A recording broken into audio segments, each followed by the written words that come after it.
Не хочеш працювати? Ну окей, лягай, помри з голоду. Не хочеш воювати? Ну окей, прийде, власне, окупант і тобі голову проломить. Але народ не готовий. І от кожного разу, коли я чую, народ не готовий, я знаю, що мене обманюють. Дурять. У нас звинувачували в роботі на Порошенка. Нас звинувачували в роботі на Офіс Зеленського. Ну, мене особисто в обох. Коли ми вийдемо на кордон 91-го року, в Росії почнуться такі незворотні процеси, що буде не до нас. Я не впевнений, що навіть українське виробництво кукурузи дасть нам достатню кількість попкорну для того, щоб це все спостерігати.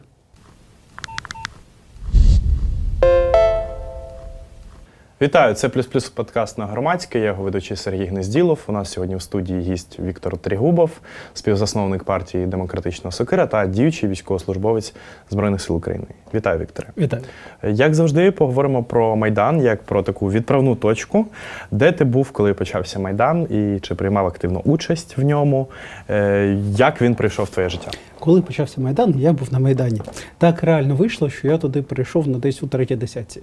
Коли я маю на увазі саме Майдан, який відбувся після відмови підписання угоди про асоціацію і після, власне, того, як Мустафа запостив той пост, загальновідомий, ну, я відразу поїхав туди з роботи, щоб я пам'ятав точно, але, здається, була десь 6 година з чимось, коли я там прибув, 6-7.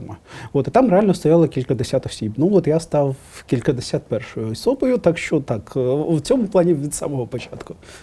Угу. А що відбувалося на Майдані? Тому що ми розуміємо, що на Майдані були люди різних політичних течій, і ну, по факту там було все українське суспільство, всіх деномінацій, релігій, вподобань і всього іншого. До якої частини Майдану, можливо, ти себе відносиш? І чи була взагалі ця частина на Майдані? Ну, тут іронія в чому? Знов-таки у людей пам'ять працює досить таки специфічно, я можу вже щось впускати, але в перший день це була така собі тусовка інтелігенції, умовно кажучи. А вже на другий день, коли там Кличко підвіз стіну, ось цю ударівську машину чорну, на яку всі збиралися, там почалось дуже різне. Там почались і люди абсолютно різних поглядів, деякі з них мені не подобались, там виходили, там вилізла якась дівчинка, якась поетеса дуже права з цитами, з віршами про євреїв, її звідти акуратно попросили. Але здебільшого це були вже, там вже були представники опозиційних партій, там були громадські активісти, там були усі. Ну, тобто це вже так перетворилось не на тусовку таку саму інтелігентних людей, а на повноцінний політичний мітинг з різним представництвом. От. Навіть не пам'ятаю, кого там було більше. Ну, Свобода була, Яценюківці були, Кличківці було найбільше, бо це не їх і так далі. От. А після того, коли це вже стало, коли, власне, після 30-го числа, після спроби першого розгону, коли побили студентів, ну, воно пішло зовсім по наростаючій. Там історія була в тому, що у будь-який крок Януковича є така приказка, що коли система виходить на якийсь рівень системної кризи, будь-який її крок, він наближає її кончину. Ось це було просто буквально про білоблакитних тоді, бо кожен крок, який робив тодішня адміністрація президента, він наближав їхній кінець. От серйозно, якби просто проігнорували тоді тих студентів, воно б вщухло. Після цього почався активний Майдан, але він був сильно на емоції, тому якби 10 цього грудня його не намагалися так розігнати, може воно теж потім би вчухло. Потім знов-таки місяць приходить у 16 січня, законно 16 січня, воно не вщухає, починається груша, а от після груші воно вже фіг вчухло. Тому дійсно кожен цей етап, там на Майдані навіть різний демографічний склад був. На кожному цьому етапі там просто вже були фактично інші Майдани. І те, що починалося як там вихід просто інтелігентних людей проти скасування євроатлантичного і європейського курсу, воно перетворилося на давайте зараз просто розгонимо мінтов і розгонимо білоблакитних, от, і по-новому якийсь більш демократичний лад. Тому воно було, скажімо так, дуже уривчасте. І дуже по-різному. Да, абсолютно. Дуже таке епізодично. Так. Ну, от після 16-го там взагалі праві, ліві, пішла легенда про величезний правий сектор, хоча того правого сектору було кількадесят людей, на кількасот тисяч, які брали участь у цьому двіжі загалом. Ну, там абсолютно різних переконань, люди і економічних, політичних, з Це була різним прям бекграундом. така збірна селянка народу, по факту. Фактично, так, це був абсолютно демографічно, так точно, це був абсолютно повний заріз от всієї України, тому так. Треба наголосити на тому, що в Україні дуже багато політичних партій. Їх насправді зараз сотні.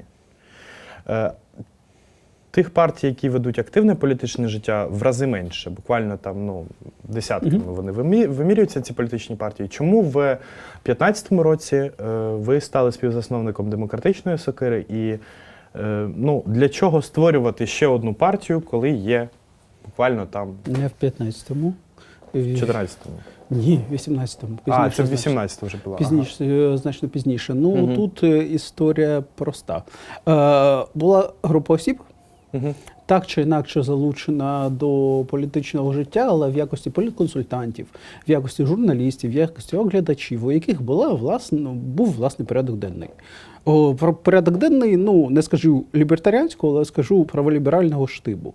І вони, в принципі, на той момент, оскільки було певне піднесення після того, як біло-блакитних погнали, після того, як нація мобілізувалася, в тому числі під час війни, були певні надії, що ось стане добре, що можна ось з тодішньою владою нормально якось вести якісь ініціативи, тим більше, що діюча влада виказувала певні реверанси в той бік, маю на увазі той ідеологічний бік. В якийсь момент стало зрозуміло, що, певно, це неможливо. В якийсь момент стало зрозуміло, що між, умовно кажучи, прогресом та пенсіонерами вибір впадає на пенсіонерів як найбільш, скажімо, голосоносучою широку соціальну верству і найбільш активний електорат. Тому було щось на кшталт: все класно, хлопці, все класно, але давайте ми не будемо говорити про ці ваші медичні канабіси. Ми знаємо, що вони потрібні військовим. Ми знаємо, але народ не готовий. І от кожного разу, коли я чую, народ не готовий, я знаю, що мене обманюють. Дурять. Да, що мене обманюють. Це означає, не народ не готовий, а це означає, що я не готовий до політичного ризику, як я його вбачаю. Народ зазвичай готовий, насправді, якщо вже про це заходить мова. І в цій ситуації, коли ми побачили, що діюча влада починає тихесенько дрейфувати у своїй, я б сказав, вже на той момент передвиборні логіці до блоку Юлії Тимошенко, умовно кажучи. Ми вирішили, що, певно, треба, якщо ти хочеш щось змінити, недостатньо бути просто блогером, коментатором, радником, не знаю, там, якимось діячем на місцях, треба мати власну суб'єктність. А єдиний спосіб власну суб'єктність – це створити власну політичну силу з власною ідеологією і зробити свою електоральну ставку. Наприклад, на те, що людей, які поділяють твої погляди, їх хоча б там є достатня кількість для того, щоб щось змінити в країні. І, власне, це було зроблено. З тих пір воно, власне, так і йде. Партія досі існує? Більшість? Політична діяльність партії припинена офіційно, згідно, власне, українського законодавства, на яке чомусь інші партії поклали великий болт. Але, тим не менш, ми припинили офіційну політичну діяльність з початку оголошення військового стану.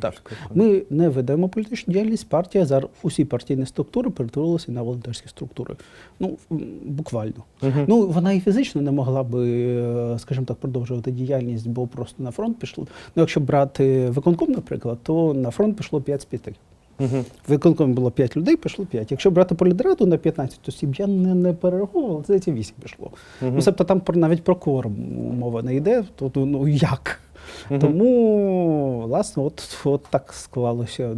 Зараз усі структури, які мають організаційні, гендиректор, усі господарчі структури партії, вони працюють як волонтерські штаби і, дай Боже, хорошо працюють.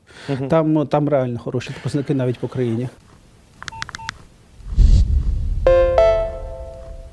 Плюс подкаст збирає на FPV-дрони для 56-ї Маріупольської бригади, бійцем якої я є. Будь ласка, не забувай донатити на Збройні Сили і вдячний тобі за твій донат.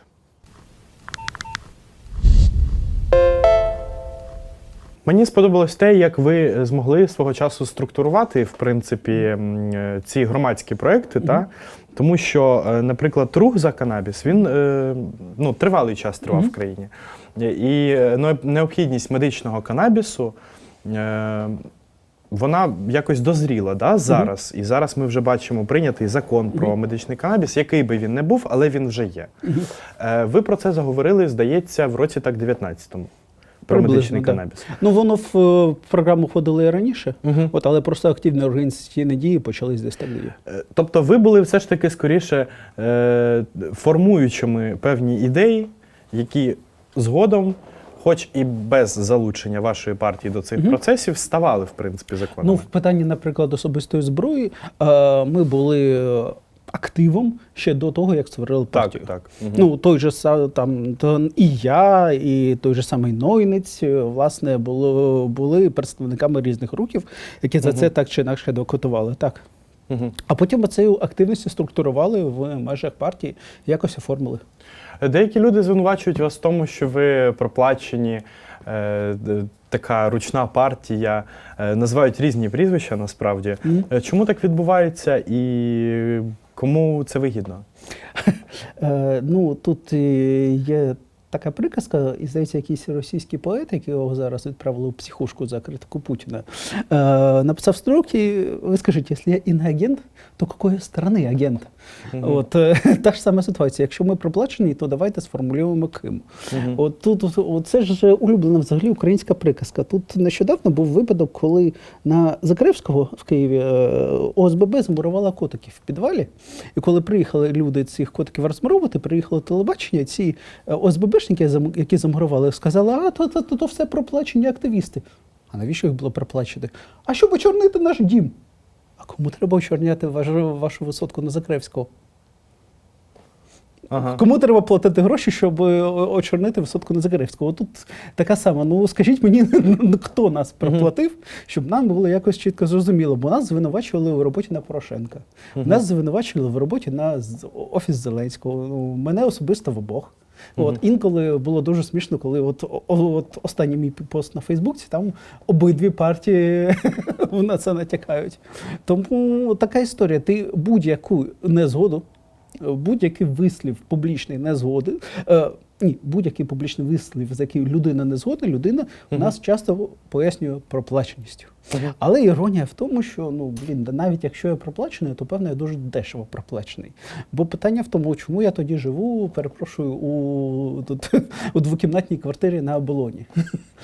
Чому в мене в родині одна машина і та не нова, там сильно не нова, чому в мене, я перепрошую, я на Chevrolet Volt їжджу, а не на Теслі. Чому я взагалі, а що я у війську роблю, якщо я такий? Так.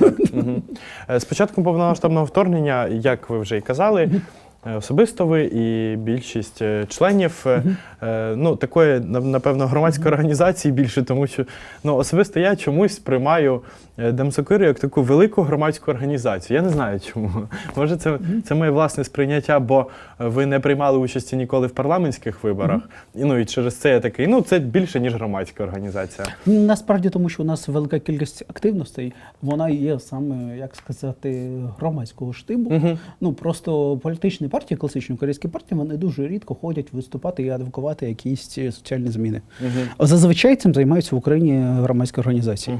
А ми цим займаємось дуже часто. Ми взагалі вважаємо, що мають політичні партії цим займатися, але чомусь не займаються. Чомусь політичні партії в нас зайняті тим, що критикують одна одну, а коли, не знаю, запропонувати ще якусь зміну, рішення. І цю зміну адвокатувати, в тому числі на вулиці, вони на вулиці людей зазвичай виводять для двох причин. Або треба комусь покричати ганьба, або треба комусь покричати слава. Покричати, а давайте забезпечимо право людей на самозахист, наприклад, вони ніколи не виводять. І, власне, те, що це і маємо. Я вважаю, що це неправильно. Я створював партію, за яку міг би голосувати сам. Таких партій не існувало, тому у нас була така амбіція. З початку повномасштабного вторгнення ви знаходитесь в лавах Збройних сил України. Як релігієзнавець, я хотів би, щоб ви проаналізували капеланську службу і підхід в цілому, тому що в нас, в принципі, не було капеланської служби. У 2014 році вона почала з'являтися як ініціатива окремих священників, як окремих представників різних деномінацій, які хотіли свої там духовні потреби закрити шляхом там запрошення священника в свій підрозділ там раз на місяць, наприклад. Зараз в структурі Збройних сил України вже існує капеланська служба і несеться капеланське служіння різними абсолютно священниками різних деномінацій і вірувань. Чи можете ви проаналізувати, чи потрібна, по-перше, була ця реформа, і чи виконана вона задовільно? Мені здається, що так. Це не зовсім моя зараз специфіка, в яку я глибоко пірнаю, але мені здається, що так. По-перше, об'єктивно, на війні такої інтенсивності у людей є духовні потреби. І це важливо. Якщо ми говоримо про те, що там треба пошити, наприклад, правильну форму для жінок, щоб жінкам було комфортно воювати, то ми маємо говорити про те, що в Україні велика кількість релігійних людей і їхні духовні потреби в такі екзистенційні моменти вони загострюються. І це абсолютно нормально в усіх так. І людям справді це треба, і людям справді це допомагає утримувати кукушеньку у адекватному стані і в тому числі допомагає воювати, допомагає реабілітуватися. Тому це об'єктивно поліпшує, скажімо так, боєздатність. А як бути з тими, хто каже, що це якесь задурманювання голів, тому що Бога не існує, атеїзм, всяке таке. То хай вони не користуються послугами капеланів. Я, наприклад, не ношу жіночу форму. Мене це влаштовує. То знов-таки, не все ж в війську має бути для всіх. В війську різні розміри берців, наприклад. В війську різні, там, не знаю, теж є певна спеціалізація умов для різних людей. Тому так.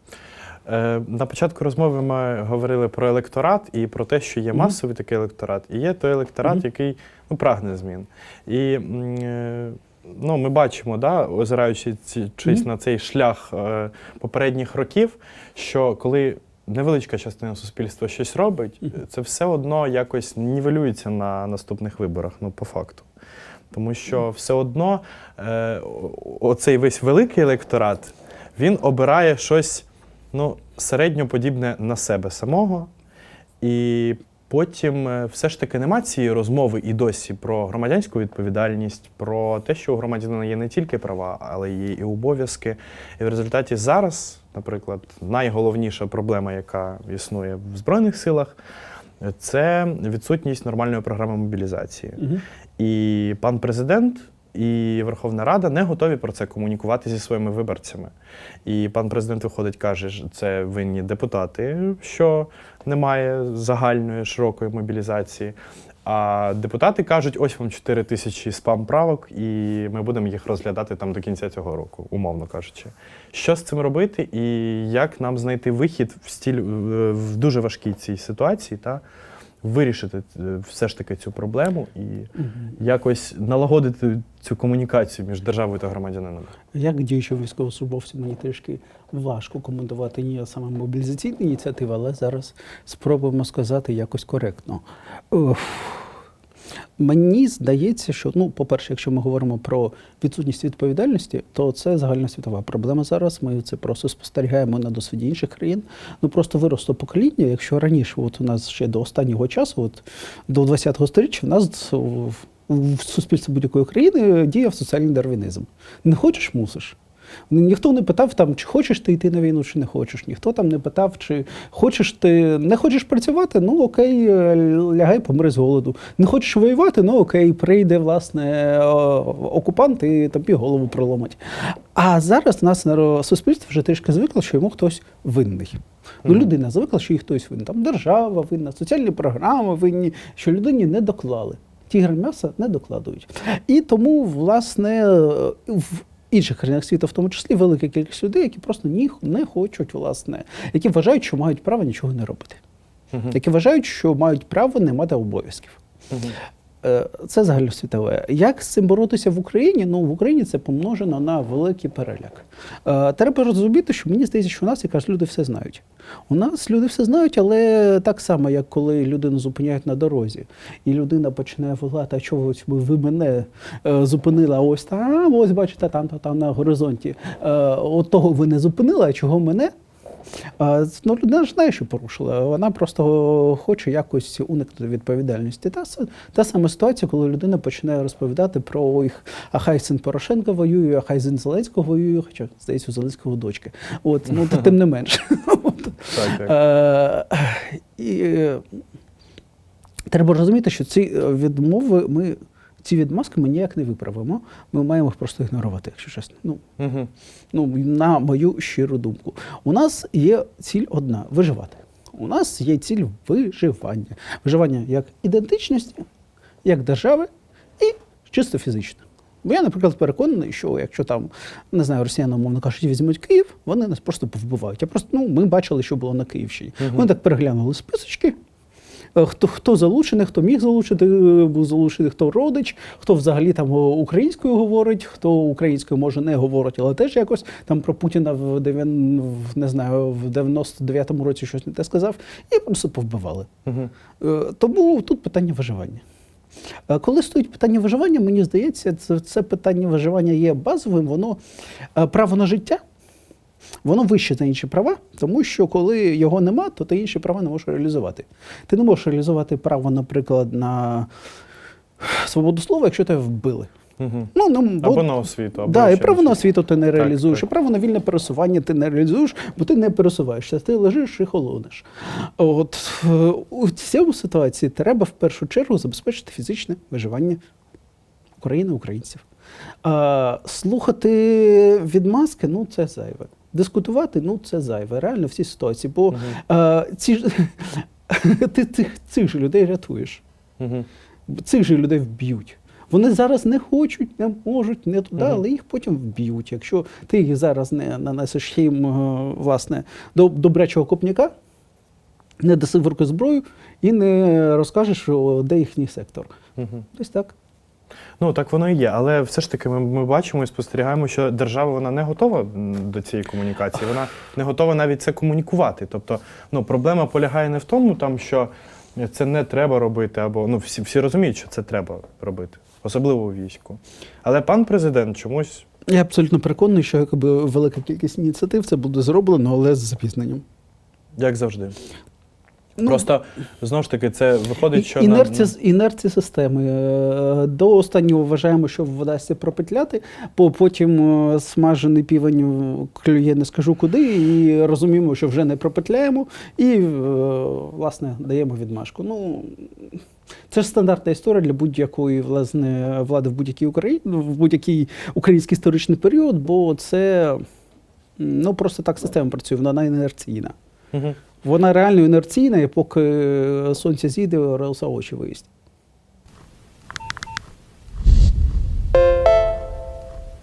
Друзі, разом з командою Громадське ми робимо для вас цікавий та якісний контент. Підписуйся, став вподобайку, не забудь поширити це відео в своїх соціальних мережах.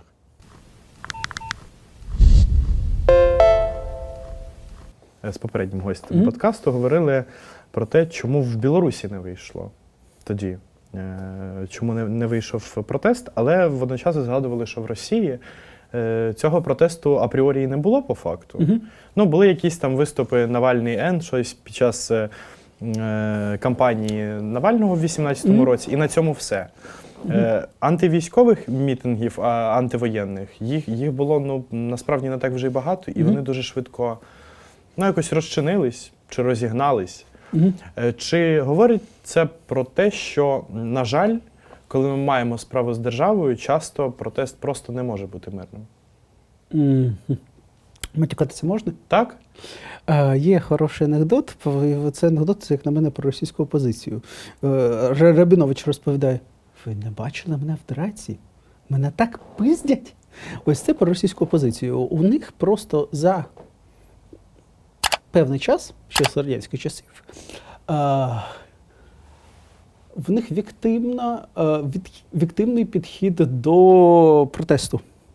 В них твоя здатність до протесту оцінюється не по тому, скільки ментам ти набив пику, а по тому, скільки ментів тобі набило пику. Ось на яку товщину пляшки тебе посадили, і там як жорстко тебе кинули в автозак. Вони справді так вбачають громадянську мужність. Тобто в них громадянська мужність – це вийти і отримати дуже-дуже-дуже великих піздюлей. У нас трішки інакше. У білорусів, на жаль, власне, тому і не вигоріло, бо вони теж розглядали таким самим чином. І це головне, бо коли ти хочеш досягти мети, ні, бувають випадки, коли ти можеш її досягти ненасильницькими засобами. Є такий дуже класний фантаст-альтернативний історик Гаррі Тоддов. В нього був розповідь, я не пригадую назви вже, але я дуже любив її переказувати під час якраз Майдану. Це альтернативна історія, це десь кінець 40-х років, де внаслідок Другої світової війни Німеччина, Третій Рейх, захоплює Індію, відбиває її від Британії. І Ганді свою ось цей ненасильницький спротив він намагається підняти вже не проти британців, а проти Третього Рейху. Ну, завершується це усім, що там буквально усіх топлять в крові, вбивають їхніх родичів і показово страчують свого Ганді і нічого не входить. Чому так? Бо британці мали певну рефлексію щодо того, що вони роблять. Британці мали певну рефлексію щодо того, що можна робити, що не можна робити. У німців цієї рефлексії в Третьому Рейху просто не було.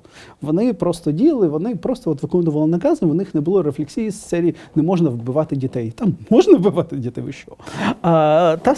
Тому в деяких моментах проти деяких супротивників певного рівня навіть нецивілізованості, а хоча б рефлексії, ненасильницький спротив працює. Проти деяких людожерів неможливо там підняти ненасильницький спротив проти відвертих людожерів. Хто вважає, що можливо, хай вивчить історію народу Моріорі. От просто візьми і загуглі Моріорі. Ось це погано працює. Народ Моріорі винищено. Тому мені здається, що ось в ситуації в Росії і в Білорусі так ненасильницький бунт неможливий. Просто неможливий. Там достатні людожери вже сидять на всіх рівнях, щоб він був неможливий, але насильницький можливий. Але опозиція і в Росії, і в Білорусі на нього не готова піти. В Білорусі, як на мене, через дурість, хоча потенціал був. В Росії через те, що вони просто вже реально звикли на пляшках сидіти. Під час похорону Навального там розповсюджували пабліками розповідь про те, що ось були люди, які намагалися спровокувати на те, щоб нападали на міліціонерів, але ми не повелися. Молодці. Поговоримо про поствійну, скоріш за все, тому що більшість військових каже, що боїться навіть не стільки війну і нинішні події, як поствійну. Тому що це таке явище, неважливо, як воно закінчиться, це завжди явище таке, і, можливо, деморалізації певної, тому що після війни всі, які вони уставші, вони хочуть всі по домах, хтось хоче править політичний бал, хтось ще щось.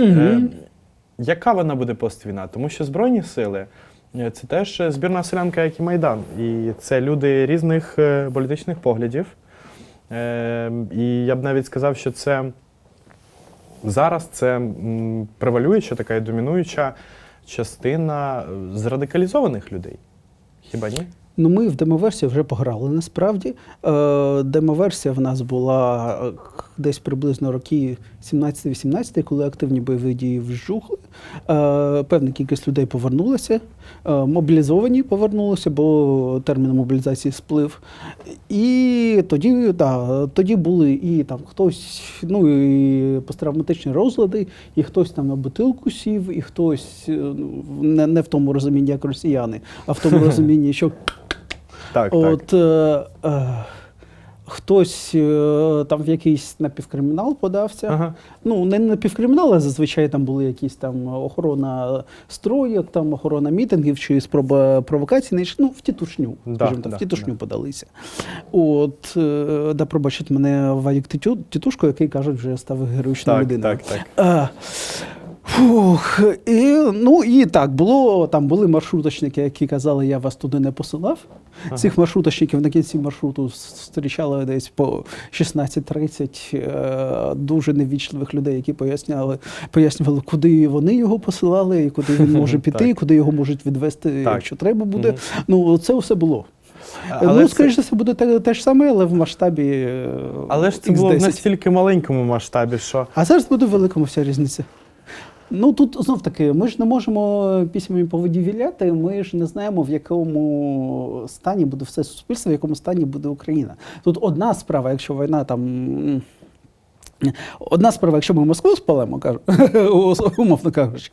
Інша справа, якщо там якась чергова заморозка станеться, і ми не зможемо вийти на кордон 91-го. Хоча я працюю виключно на те, щоб дійти до кордонів від 91-го. Мені навіть палити Москву не обов'язково. Ну, це моя особиста думка. Тому це залежить ще від економічних навіть умов. Ну, просто який курс гривні буде на той момент, наскільки люди, на що люди будуть готові йти, щоб годувати родини, така собі. Багато людей впевнені, що навіть виходи на кордони 91-го року це не закінчення війни, це, можливо, якась знову ж таки заморозка або ще щось. І певна частина каже, що от прекрасна Росія будущого, вона існує, але в якомусь там порізаному по шматках виді, коли Росія деколонізована, розпалась на якісь маленькі республіки. Що ви про це думаєте і чи можливий взагалі такий сценарій розвитку? В мене трішки альтернативна думка щодо цього всього. Перше, я не дуже вірю в розпад Росії на маленькі національні республіки, але я чудово вірю в розпад Росії по економічних межах. По економічних та адміністративних. Там, ну, бо з одного боку, я не вірю, що те, що може від'єднатися, умовно кажучи, республіка, де національна меншина, яка є, да, вона автохтон цієї республіки, але вона там складає десь чверть населення. Ну, давайте себе не обманювати. Там, не знаю, умовно кажучи, якути в Республіки Саха там більше населення, наскільки я пам'ятаю, не складають, а площа Республіки Саха, вона більше за площадь Європи. Якщо мені знов-таки пам'ять не заражу. Там багато. Тому навряд. А от те, що вийде в якесь окреме плавання регіон, який може бути хоч відносно економічно незалежним, навіть умовно кажучи, якась Чукотка, і не обов'язково там це буде Національна Республіка Чукчий. Там можуть бути Росії, ну, умовно кажучи, Приморський край, там більшість росіяни або добре асимільовані українці. Скоріше, навіть добре асимільовані українці. Але Примор'я, як на мене, в принципі, може дозволити собі так чи інакше відпасти, умовно кажучи. В деяких моментах, особливо якщо це стосується Північного Кавказу, там можливі національні рухи, там питань немає. В якусь умовну Інгрію я, чесно кажучи, вірю значно менше. Але справа навіть не в тому. Я просто переконаний, що коли ми вийдемо на кордон 91-го року, в Росії почнуться такі незворотні процеси, що буде не до нас. Ну, я не кажу про те, що, скоріш за все, ми почнемо більш активно інтегруватися в різні світові безпекові структури, що в нас вже буде чим їм давати по зубам, і не просто в нас буде, а ми будемо вже в структурах, які будуть, і ми будемо не одні. А мені здається, що в Росії просто почнуться процеси, які, ну, принаймні на покоління 2 точно виведуть Росію з гри в якості агресора. Ну, знов таки, це як було після 91-го року. Да. Росія укріпла після 91-го року до наступної агресії, ну, якщо не брати Чеченську, бо Чеченська вона все ж таки була принаймні всередині офіційно визнаних російських кордонів. То до наступної агресії нормальної Росії зізріла ще за 17 років. От мені здається, що якщо, от, умовно кажучи, наступні 17 років під цієї перемоги зовсім не продовбати, то все буде добре. Мені навпаки здається, що Росія почне просто, вона не почне розвалюватися миттєво. Ні, от що там почнуться певна гризня за владу, там почнуть одні люди вбивати інших людей. Там, зрештою, помре Путін, який має все ж таки, зрештою, померти, він старенький, слабенький. І там почнуть вбивати один одного люди, які не хочуть, власне, щоб весь їхній клан винищили у випадку поразки. Ну, це буде абсолютно класична ситуація у погано втриманій централізованій імперії після загибелі імператора. Ну, це нормально. Ми за цим ще, я не впевнений, що навіть українське виробництво кукурузи дасть нам достатню кількість попкорну для того, щоб це все спостерігати. Тобто нам головне оці 20 років, умовних 17, просто не просидіти, а робити сильну... Ну, нам в будь-якому випадку треба робити сильно. Тут слід розуміти, що, Зрештою, Росія не єдиний напрямок, з якого там може впасти загроза. Ну, хто знає.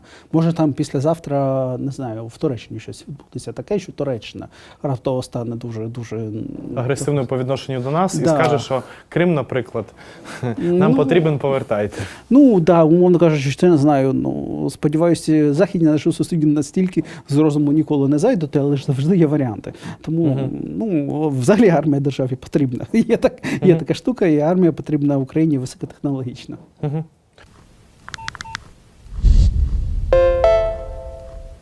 Плюс-плюс подкаст збирає на FPV-дрони для 56-ї Маріупольської бригади, бійцем якої я є. Будь ласка, не забувай донатити на Збройні Сили і вдячний тобі за твій донат.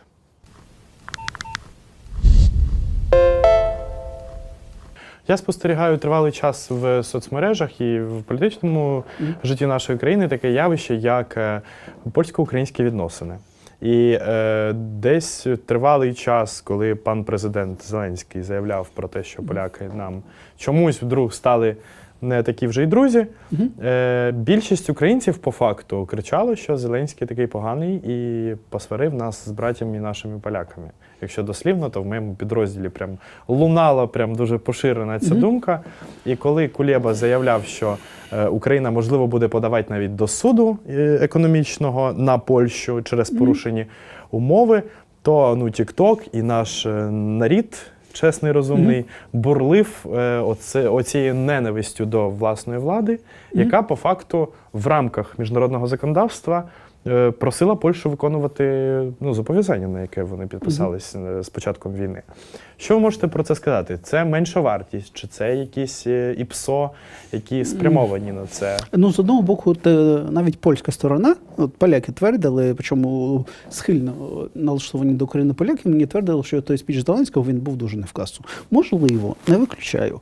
Але тут історія в чому? Польща себе вважає, що вона Христос Європи, а насправді ж Польща, будемо чесні, це драма-квін Європи. У них же постійно ось, тобто, сьогодні ми вас любимо, завтра ми вас не любимо. З абсолютно однаковою емоційною інтенсивністю. Це країна, в якій політика дуже емоційна.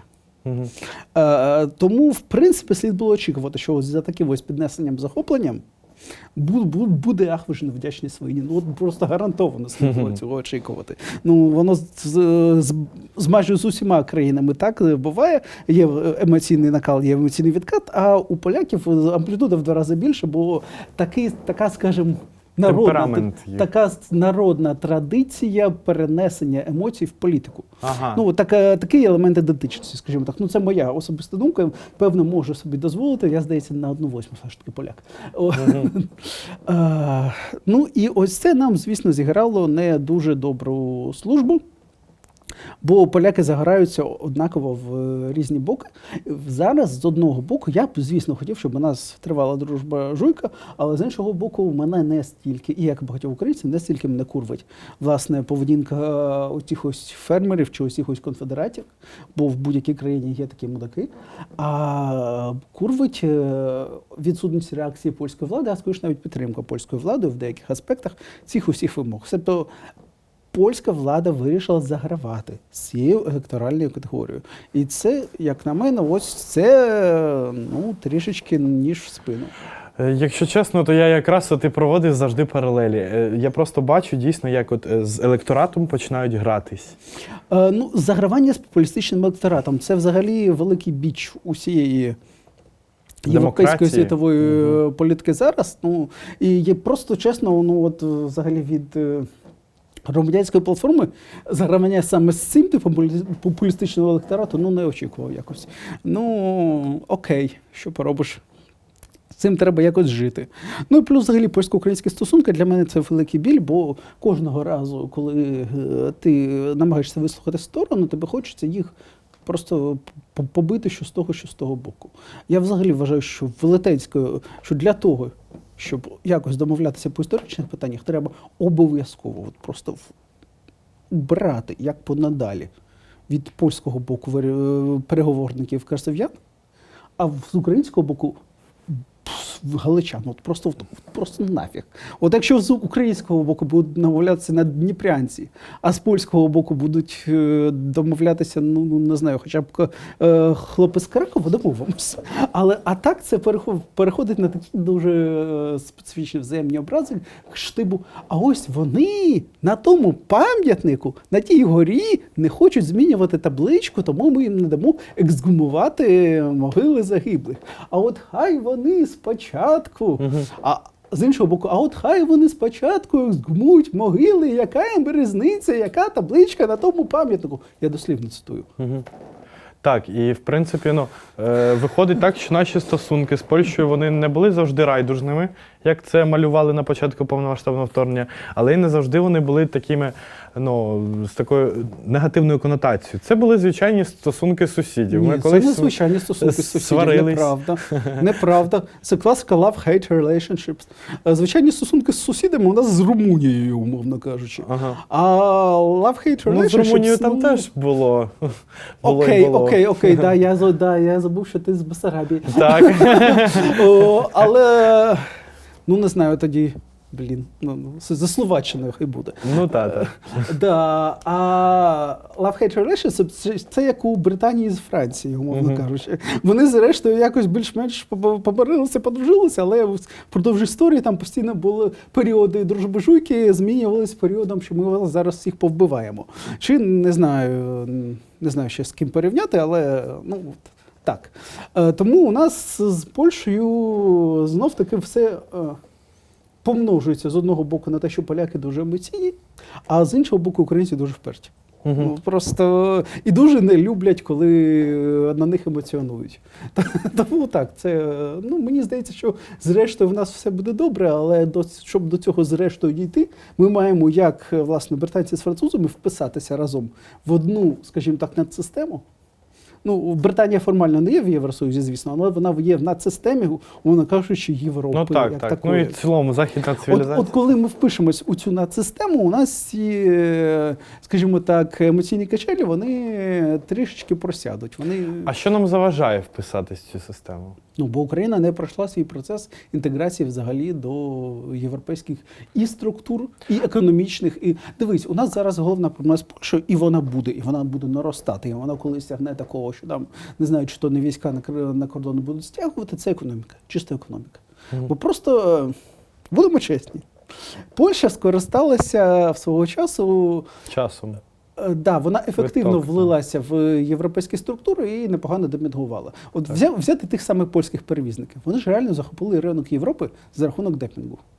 І польські перевізники мають підозру, що якщо українців пустити, а це вже відбувається, те ж саме повторять українці, але вони вже поляків виб'ють. Так само, як поляки вибили, не пам'ятаю вже кого. І абсолютно нормально і природно, що поляки не хочуть втрачати ці позиції, цей бонус новачка. Так. Але, тим не менш, Україна буде в європейській сім'ї. Так. Я не бачу альтернатив. Ні, альтернатив. Просто інколи складається враження з такими сусідами, що нас там не дуже та й чекають. Нікого там не чекали. Там поляків чекали. А там хтось чекав, перепрошую, держави колишньої Югославії. Аж там це ж не питання якогось очікування. Це питання, скоріш, історичної логіки, економічної логіки в тому числі, демографічної логіки. Знов-таки, бо краще, власне, Україну включити в цю структуру, ніж намагатися там заливати новою кров'ю з, умовно кажучи, ісламських країн Африки. Десь так. Дякую за цю розмову. Сьогодні в «Плюс-плюс» подкасті у нас був Віктор Трегубов, співзасновник партії «Демократична Сокира» та військовослужбовець Збройних сил України. Дякую за те, що прийшли. Дякую.